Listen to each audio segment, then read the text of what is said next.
చెప్పండి. రైట్, ఈ ఇండి కూటమి గురించి కూడా ప్రస్తావన వచ్చింది కాబట్టి ఏంటి సార్ ఈ ఎగ్జిట్ పోల్స్ని అడ్డంగా కొట్టిపారేస్తున్న పరిస్థితి? ఈ రోజు కూడా అంటున్నారు 295 సీట్స్ ఖచ్చితంగా మేము వస్తాయని చెప్తున్నారు. ఖర్గే చెప్తున్నారు, సోనియా గాంధీ కూడా స్టేట్మెంట్ ఇచ్చారు. సరే, మమతా ఎలాగో ఈరోజు ఎగ్జిట్ పోల్స్ని అసలు 3 సార్లు తప్పైనాయి పశ్చిమ బెంగాల్లో అని చెప్తూ ఉన్నారు. ఏంటి ఇండి కూటమి పరిస్థితి ఏంటి 295 సీట్స్ ఖచ్చితంగా వస్తాయని చెప్తున్నారు. ఏంటి ధీమా దానికి సంబంధించి? అంటే ఎగ్జిట్ పోల్స్ రైట్ అయిన సందర్భం ఉంది, తప్పైన సందర్భం ఉంది. అవును, ఇప్పుడు ఏ ఎగ్జిట్ పోల్సే భిన్నంగా ఉంటానే కదా. ఇప్పుడు దైనిక్ భాస్కర్ ఇచ్చిన ఎగ్జిట్ పోల్లో ఎన్డీఏకు లోయెస్ట్గా 280 ఇచ్చారు, 280 ఎన్డీఏకు, బీజేపీ కూడా కాదు. మీకు యాక్సిస్ మై ఇండియా 401 ఇచ్చారు. అవును, దాన్ని చూస్తే ఎట్లా అనిపిస్తుంది అంటే 400 మోడీ అడిగింది కనుక ఒకటి కల్పించినట్టు కనబడుతున్నది. సో యాక్సిస్ మై ఇండియా వాళ్ళది మీకు క్లియర్గా India today axis My India అంటే అవుటర్ లిమిట్ 401 ఇచ్చారు. సో 280 to 401 మధ్యలో ఎంత డిఫరెన్స్? 121 సీట్లు కదా. అసలు మీకు ఆశ్చర్యం వేస్తుంది. ఇప్పుడు ఇండియా టుడే వాళ్ళు ఇచ్చారు తెలుగుదేశం పార్టీకి, కూటమికి ఎంత ఇచ్చారు? ఆంధ్రప్రదేశ్లో 98 నుంచి 128, 30 గ్యాప్ అట. అసలు ఇది ఎక్కడ ఉంటుంది? నాకు 30 మార్కులను రావచ్చు, 60 మార్కులను రావచ్చు. 30కి 60కి తేడా లేదా? 30 అయితే ఫెయిల్ అవుతాడు, 60 అయితే ఫస్ట్ క్లాస్ వస్తాడు. పోనీయండి, అధికారం డైరెక్షన్ కరెక్ట్ చెప్పాడు కదా. డైరెక్షన్ అయితే ఒకటే కరెక్టా కాదా రేపు తెలుస్తుంది. ఒకే రకంగా చెప్పాడు కదా అనొచ్చు. కానీ 60% వస్తుంది, 90% వస్తుంది అని తేడా లేదా? అంటే వాడు ఐఐటి ఎగ్జామ్ రాసుకొని నీకు ఎన్ని వస్తాయి అంటే నాకు 60 to 90 రావచ్చు అని. నాకు 90 వస్తే వాడు సీట్ వస్తుంది, 90 కూడా రాదు. నాకు 65 to 95 వస్తాయని అనుకో. 95 అయితే ఐఐటీలో ఎక్కడో కానీ వస్తాయి, 65 అయితే ఏం రాదు, డిగ్రీ కాలేజీలో సీట్ వచ్చి కష్టం. అవును కదా. సో మరి ఇంత తేడా చెప్తారా అంటే నా సర్వేలు ఎవడన్నా? సో ఆ సర్వేలు అక్కడ విచిత్రం ఉంటుంది కదా, ఒక బేసిస్ ఉండాలి కదా. 98 to 128 అట, 280 ఎక్కడ, 401 ఎక్కడ, 120 తేడా ఉంటే లోయర్ అవుటర్ ఎవరు?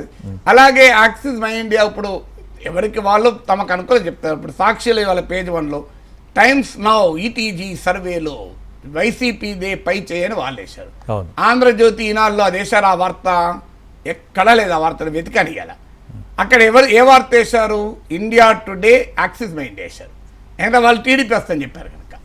సో వీళ్ళు అదే లేదు, వాళ్ళు ఇదే లేదు. నాగేశ్వరరావు అంటూ 2 చెప్తే కోపం వస్తుంది.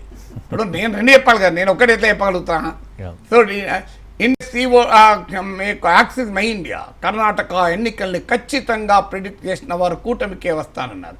సాక్షి వాళ్ళు ఏమంటారు? మధ్యప్రదేశ్లో ఘోరంగా దెబ్బతిన్న యాక్సిస్ మై ఇండియా వాళ్ళు చెప్తున్నారంటారు. అది 2 నిజమే. ఇప్పుడు మధ్యప్రదేశ్లో కాంగ్రెస్ గెలుస్తుందని చెప్పింది ఇండియా టుడే. కర్ణాటకలో ఖచ్చితంగా కాంగ్రెస్ అంచనా గెలుపును పర్ఫెక్ట్గా అంచనా వేశారు, 135, 135. ఇప్పుడు ఎవరికి అవసరమైంది వాళ్ళు చెప్పుకుంటాం. 2 చెప్పడానికి ఇద్దరు కోపమే.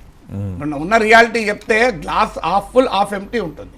కానీ రియాలిటీ కదా. దీన్ని నేనైనా, మీరైనా, హిందూ అయినా, సిక్ అయినా, ముస్లిం అయినా, కాంగ్రెస్ అయినా, వైసీపీ అయినా, అమెరికన్ అయినా, వైట్ అయినా, బ్లాక్ అయినా, ఆఫ్రికన్ అయినా, యూరోపియన్ అయినా దీన్ని ఫోన్ అనే అంటారు కదా. అవును, ఫోన్ ఎవడు ఐఫోన్ అనొచ్చు, మనకి ఇంకోటికి అర్థం కాక ఆండ్రాయిడ్ ఫోన్ అనొచ్చు దూరం నుంచి. బట్ ఫోన్ అయితే అంటారు కదా ఎవడన్నా. అది ఒకటో తరగతి నిరక్షరాస్తుడైనా, చదువుకున్నాడైనా, అంబానైనా, అడక తిన్నవాడైనా దీన్ని ఫోనే అంటాడు, ఇంకా వేరే అంటాడా? కానీ ఇది అంటే జనానికి యాక్సెప్ట్ చేయడం రెడీగా లేరు. దీన్ని ఏమనాలి? ఓడు ఇది ఫోన్ కాదు, ఇది కుక్క పిల్ల అంటే ఆ కుక్క పిల్ల అనాలి మనం. మళ్ళీ వెంటనే ఇది కుక్క పిల్ల కాదు, ఫోన్ బిల్లా అనాలి. ఎట్లా సాధ్యమవుతుందండి ఇది? రాజకీయ పార్టీలు ఆంధ్రప్రదేశ్ ఇట్లా తయారైనాయి. సో వాడు ఏం చెప్తే అదే అనాలి మనం. చెప్పకపోతే నువ్వు అమ్ముడు పోయినావు, నువ్వు వెంటనే అమ్ముడు పోయినావు. కండవాళ్ళు తెస్తారు, కప్పనే కప్పుతారు ఇక, మామూలుగా కప్పరు ఇక. గ్రాఫిక్స్ వచ్చినాయి కదా, ఎడిటింగ్ వచ్చింది కదా, ఎట్లా పడితే అట్లా ఎడిట్ చేసుకోవచ్చు కదా. సో ఈ అరాచకత్వం రాజకీయాలకు మంచిది కాదు. అందువల్ల లెటర్ బి రియలిస్టిక్ అంటారు, వాస్తవాలు చెప్పాలి. అంటే ఈ ఎగ్జిట్ పోల్స్లో ఇంత తేడా ఉంది కనుక ఒక వాస్తవం మీరు అడిగిన క్వశ్చన్ 295 అంటారు, వాళ్ళు నమ్ముతే నమ్మచ్చు. ఎందుకంటే డెఫినెట్గా నా అంచనా బీజేపీ అధికారం వచ్చే అవకాశం ఉంది, కాంగ్రెస్ పార్టీ పెరుగుతుంది, ఇండియా కూడా పెరుగుతుంది, దాంట్లో డిస్ప్యూట్ లేదు. సో రేపు ఒకవేళ ఓడిపోయినా ఈవీఎంలు అని చెప్పడానికి స్కోప్ ఉంటుంది. లేదు హిందూ ముస్లిం రెచ్చగొట్టాడు గెలిచాడు అనొచ్చు. బట్ ఏదైనా లేదా 295 నిజంగానే వస్తే ఇట్స్ ఎ మిరాకిల్. ఇండియా కూటమికి 295 వస్తే నేను వెళ్ళి మళ్ళొక 1 ఏడాది పాటు 2 ఏళ్ల పాటు రాజనీతి శాస్త్రం చదవడానికి యూనివర్సిటీలో కాలేజీలో చేరాలి.